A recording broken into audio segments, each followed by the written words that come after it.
Eux, ils marchent par la foi et non par la vue.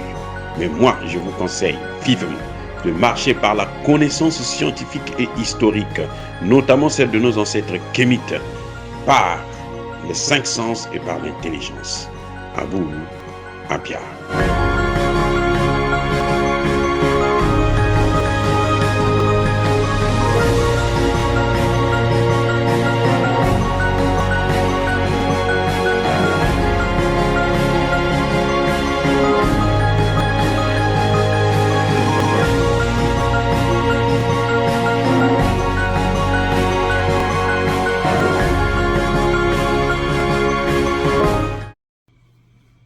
Otep à tous, bienvenue sur la chaîne des panafricanistes par essence, par conviction et par excellence, celle des citoyens kémites par nécessité et obligation de combat. Nous sommes une chaîne qui n'est guidée que par nos ancêtres et rien que par les ancêtres qui appartiennent à l'égrégore du monde noir. Par conséquent, nous ne croyons en aucun dieu venu de l'étranger. Toutefois, cette vidéo n'est aucunement destinée à inciter à la haine ou à la violence, car nous menons un combat qui est d'abord et avant tout spirituel, intellectuel et démocratique. Ensuite, il est politique, géopolitique et géostratégique, contre l'impérialisme, le colonialisme, le néocolonialisme et l'endocolonat, qui sont tous qualifiés de crimes contre l'humanité. Nous menons ce combat sur la base du principe fondamental que nous avons hérité de nos ancêtres kémites, qui est celui de la Mahat, c'est-à-dire solidarité, vérité et justice. Vous êtes donc en droit de connaître la vérité et nous avons l'obligation de vous dire la vérité, rien que la vérité, afin que justice soit rendue au continent africain. Et ça, c'est notre modeste contribution dans cette noble lutte en faveur de la souveraineté, la dignité, la solidarité et l'unité africaine. C'est exactement ça que nous appelons le panafricanisme.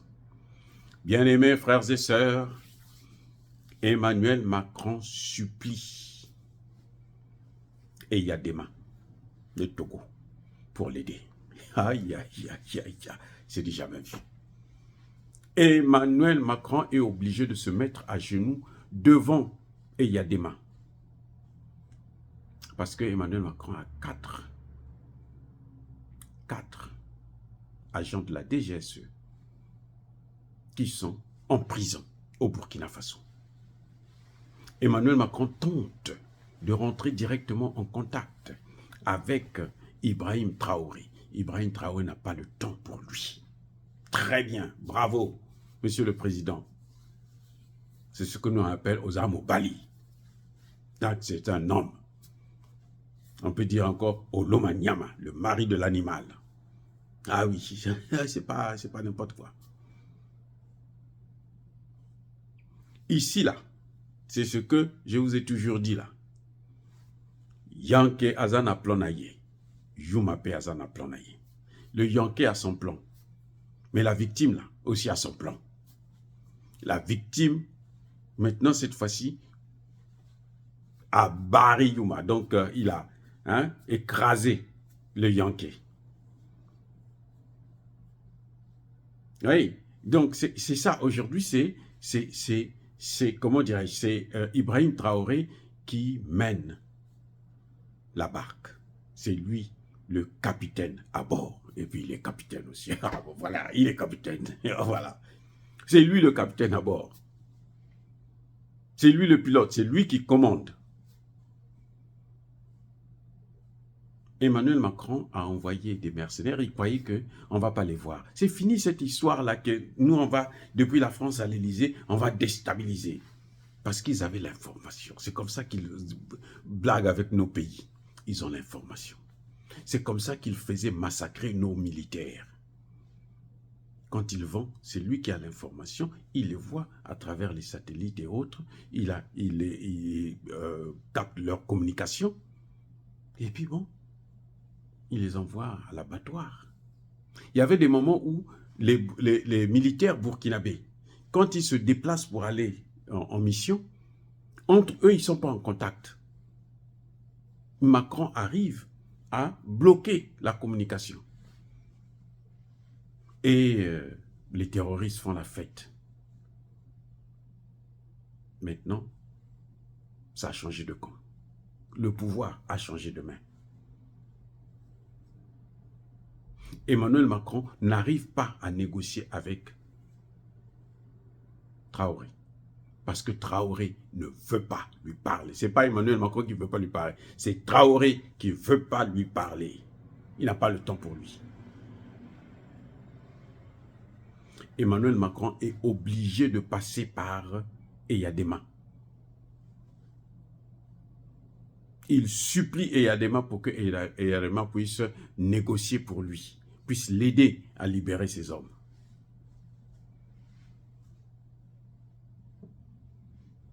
Voilà ce qui est en train de se passer en ce moment. La situation devient très, très, très compliquée pour Emmanuel Macron.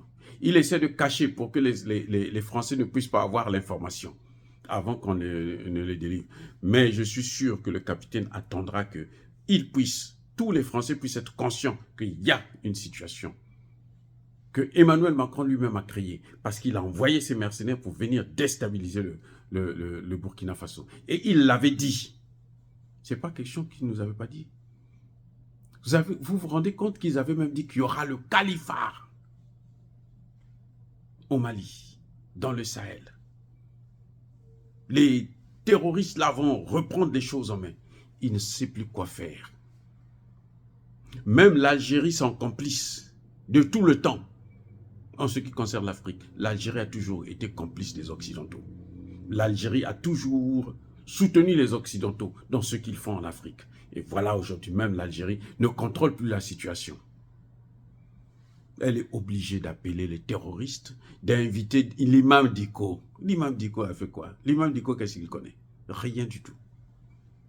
L'imam Dicko n'a aucun pouvoir. L'imam Dicko ne peut pas faire partir Assimi Goïta. Il va prendre son argent peut-être. C'est tout, l'argent des Français. Mais il ne pourra rien faire, il ne pourra pas rendre des services. Donc, vous voyez, Emmanuel Macron est dans une situation, mais alors, catastrophique. Son économie est moribonde et les Français ne sont pas contents. Et maintenant, qu'il prend des gens, il les envoie en mission pour aller déstabiliser d'autres pays, alors que son pays à lui-même, il est déstabilisé par lui-même. Il n'a qu'à arranger son propre pays. Au lieu de les envoyer pour venir déstabiliser les pays du Sahel. Nous demandons une seule chose, notre souveraineté, qu'on nous laisse tranquilles. Nous sommes pauvres, non? Ce sont eux qui ont dit que nous sommes pauvres. Mais laissez-nous dans notre pauvreté. Dans quel pays, dans quel monde vous avez déjà vu que l'aide se force? Vous avez déjà vu des gens qui viennent, quelqu'un venir chez vous pour dire, ah, monsieur, moi je veux vous aider. Ou madame, je veux vous aider. Vous dites non, il dit non, moi il faut que je vous aide. Parce que moi j'ai de l'argent à jeter alors qu'il n'en a même pas. Et quand il dit qu'il vient vous aider là, en fait il vient pour vous piller encore plus. Non, c'est fini ça. Ces soldats là, les Français vont savoir la vérité avant de les libérer. Il faut qu'ils sachent que, oh, mais eux là, ce que nous en prenons ici, le sentiment anti-français, les Africains qui viennent ici là, en fait c'est parce que nous on va les déstabiliser là-bas, c'est parce que nous on va foutre le bordel dans leur pays, c'est pour ça qu'eux ils sont obligés de fuir pour venir vers chez nous.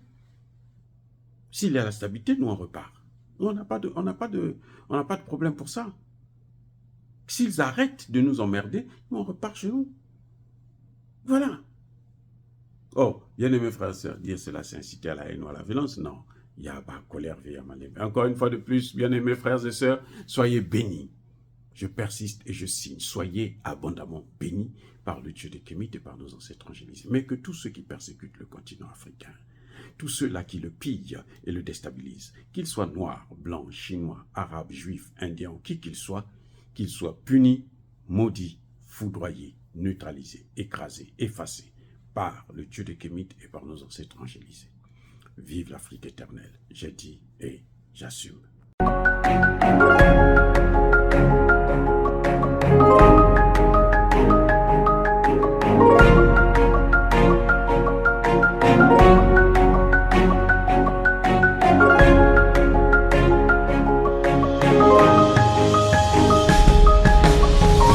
Bien-aimés frères et sœurs, vous connaîtrez la vérité et la vérité vous affranchira. Ça, c'est pas moi qui le dis, c'est la Bible qui le dit.